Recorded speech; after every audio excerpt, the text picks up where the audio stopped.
In a hearing that turned explosive almost instantly, Congresswoman Chrissy Houlahan took on Pete Hegseth with a level of precision and discipline he clearly did not expect.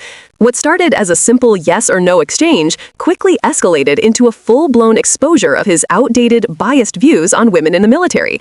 And by the end, Houlahan had him cornered, flustered, and unable to answer the most basic questions. This is one you do not want to miss.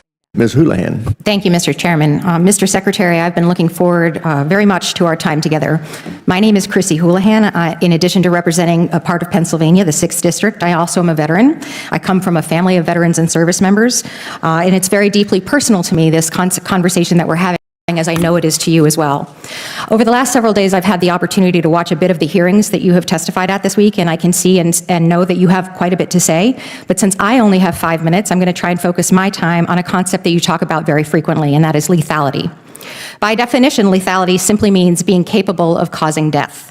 Secretary Hegseth, I have a couple of clarifying questions that I'd like very much to get through. So in the interest of time and efficiency, I would ask just simply for a yes or no from you for the answers to these questions in advance, and I thank you.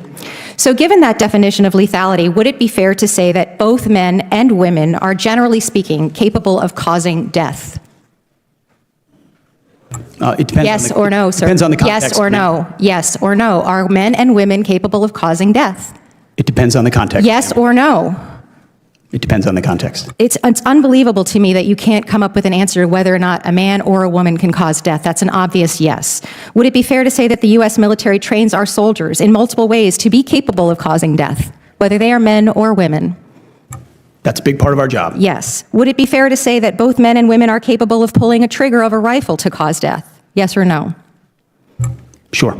And would it be fair to say that both men and women are capable of operating an unmanned combat drone or maybe pushing a button to launch a missile to cause death again? Yes or no? I know what you're getting at, ma'am. Yes. But it is, so lastly, men and women sir, carry equipment differently, a 155 round differently, a rucksack differently, reclaiming my time, I asked differently. about missiles and drones. It is the gentlelady's time. Reclaiming my time. Pause. It is the gentlelady's time.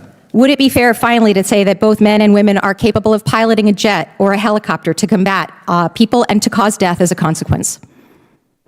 A lot of wonderful female pilots. Yes or no?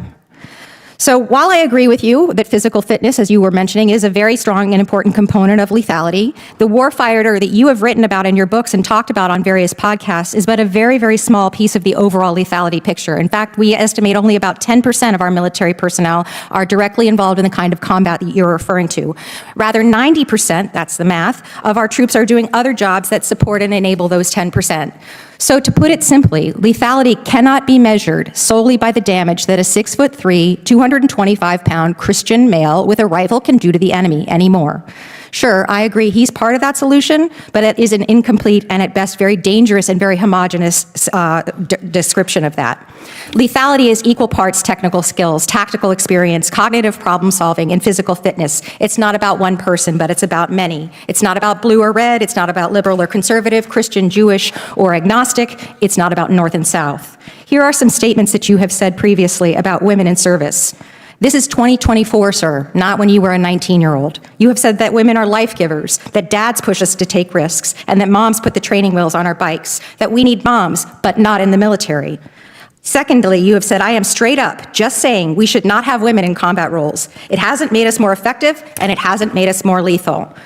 With what's left of my time, sir, I will say to you that women have served our country for 200 plus years in our militaries and in service and protection of our nation. They are watching you, what you do and what you say, and we deserve better from you. Women can and do serve with lethality today. We can and do all of the jobs that are required of us. Yes or no, do you believe military women should be in all roles in the military? Women have joined our military in record numbers under this administration. Should women be in all roles in the military?